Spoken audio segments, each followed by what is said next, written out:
জাতির এই কাঙ্ক্ষিত পরিবর্তনে আপনারা সমান তালে জাতির ইচ্ছাকে আকাঙ্ক্ষাকে ধারণ করে দিনরাত আপনারা পরিশ্রম করে যাচ্ছেন এবং দেশবাসী বিশ্ববাসীর কাছে সত্য আপনারা তুলে ধরছেন।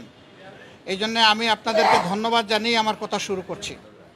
আপনারা জানেন এই মাসের 5 তারিখ বাংলাদেশে একটা কাঙ্ক্ষিত পরিবর্তন এসেছে। এই পরিবর্তনের সামনের সারিতে থেকে যারা লড়াই করেছে অন্যায় অসত্য এবং জুলুমের বিরুদ্ধে অধিকারের পক্ষে, তাদের কয়েকজন গুরুত্বপূর্ণ সমন্বয়ক আছে যারা সমন্বয় করে গোটা কর্মসূচি বাস্তবায়ন করেছে। তাদেরই একজন হচ্ছে হাসনাত আবদুল্লাহ। সে কুমিল্লার একজন ছেলে, ঢাকা বিশ্ববিদ্যালয়ে লেখাপড়া করে। আপনারা তার সম্পর্কে জানেন। গতকালকে একটা বাহিনীর কিছু লোকেরা তারা প্রতিবাদ করতে এসে সমস্ত আইন কানুন ভঙ্গ করে গায়ের জোরে তারা সেক্রেটারিয়েটে বা সচিবালয়ে ঢুকে পড়েছিল। তাদের উদ্দেশ্য খারাপ ছিল, সেখানে ঢুকে গালিগালাজ, উচ্ছৃঙ্খল অবস্থা সৃষ্টি করা, এরে ধরো ওরে মারো, এই ধরনের অবস্থা তারা সৃষ্টি করেছিল। যারা ত্যাগ এবং তিতিক্ষা, যারা নিজের জীবন দিয়ে বুকের রক্ত দিয়ে সামনের সারিতে থেকে লড়াই করেছে, তারা যখন শুনেছে দেশকে অস্থির করার জন্য এই ধরনের একটা পদক্ষেপ নেওয়া হয়েছে, তারা এসেছিল ছুটে তাদেরকে শান্ত করার জন্য, বোঝানোর জন্য। এই যারা দরদ নিয়ে তাদের পাশে এসেছিল, এই লোকগুলো, এই বাহিনীর লোকগুলো তাদের গায়ে হাত তুলেছে, তাদেরকে মারধর করেছে। আপনারা এটা দেখেছেন এবং আপনারা এটা জেনেছেন। আপনাদের মাধ্যমেই আমাদের জানার সুযোগ হয়েছে, মিডিয়া আপনারা তুলে ধরেছেন। তারা অনেক ধৈর্য ধরেছে, কিন্তু যখন দেখেছে যে সব কিছু সীমা ছাড়িয়ে যাচ্ছে, সীমা লঙ্ঘন করছে, তারা রাষ্ট্রের ব্যবস্থাকেই ভেঙে দিতে চায়, চুরমার করে দিতে চায়, তখন বাধ্য হয়ে তারা এদেরকে প্রতিরোধ করেছে এবং প্রতিরোধের মুখে তারা পালিয়েও যায়। ওই সময়টাই তারা হাসনাত আবদুল্লাহ সহ আরও অনেকের উপরে হামলা করে। এখানে চিকিৎসাধীন কমপক্ষে 3 জন আছেন যারা গুরুতর আহত হয়েছেন। আমরা দেখতে এসেছিলাম। 2 জনকে অস্ত্রোপচারের জন্য ওটিতে নেওয়া হবে, এই জন্যে ডিস্টার্ব হবে জেনে আমরা ওইদিকে যাইনি। আমরা শুধু হাসনাত আবদুল্লাহকেই দেখে এসেছি। আলহামদুলিল্লাহ, যতটুকু দেখেছি সে আশঙ্কামুক্ত, বাকিটা আল্লাহ ভালো জানেন। আমরা দোয়া করি আল্লাহ যেন তাকে সুস্থতার পূর্ণ নিয়ামত দান করেন। আর এই রকম একটা কাঙ্ক্ষিত গণবিপ্লবকে বিফল করে দেওয়ার জন্যে যে কোনো দিক থেকেই যে আসুক, গোটা জাতিকে এর ব্যাপারে সোচ্চার সজাগ থাকতে হবে এবং কেউ অপতৎপরতা চালালে সেটাকে বন্ধ করে থামিয়ে দিতে হবে। আপনারা কয়দিন হলো ভাই?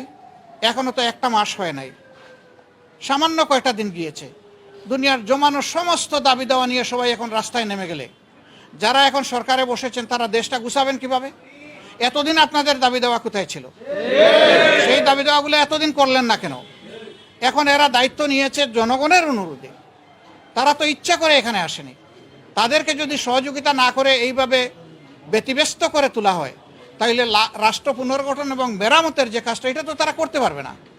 এখানে সকলের দায়িত্বশীল আচরণ আমরা আশা করি। যার যার দাবি আছে একটু ধৈর্য ধরেন।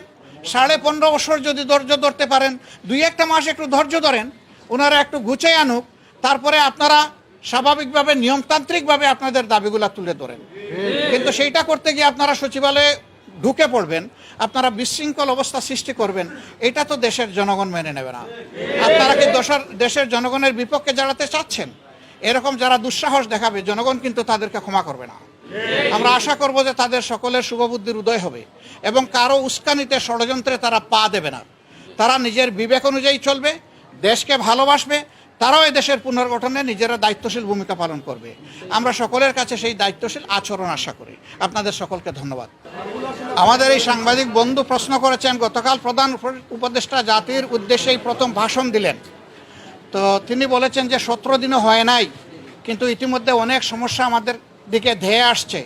সবাইকে তিনি ধৈর্য ধারণ করার জন্য অনুরোধ জানিয়েছেন, ওনাদেরকে একটু সময় দিতে বলেছেন। সামগ্রিক ভাষণকে আমরা কোন দৃষ্টিতে দেখছি?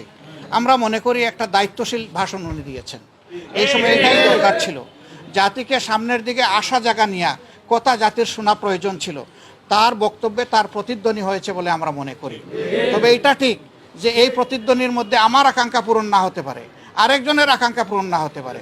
দেখতে হবে সামগ্রিকভাবে সারা দেশবাসীর আকাঙ্ক্ষার প্রতিফলন হয়েছে কিনা। আমরা মনে করি হয়েছে এবং আমরা মনে করি তারা এখনো রাইট ডিরেকশনে আছেন। তাদেরকে সেভাবেই এগিয়ে গেলে আল্লাহ সাহায্য করবেন, দেশের জনগণও সাহায্য করবে ইনশাআল্লাহ।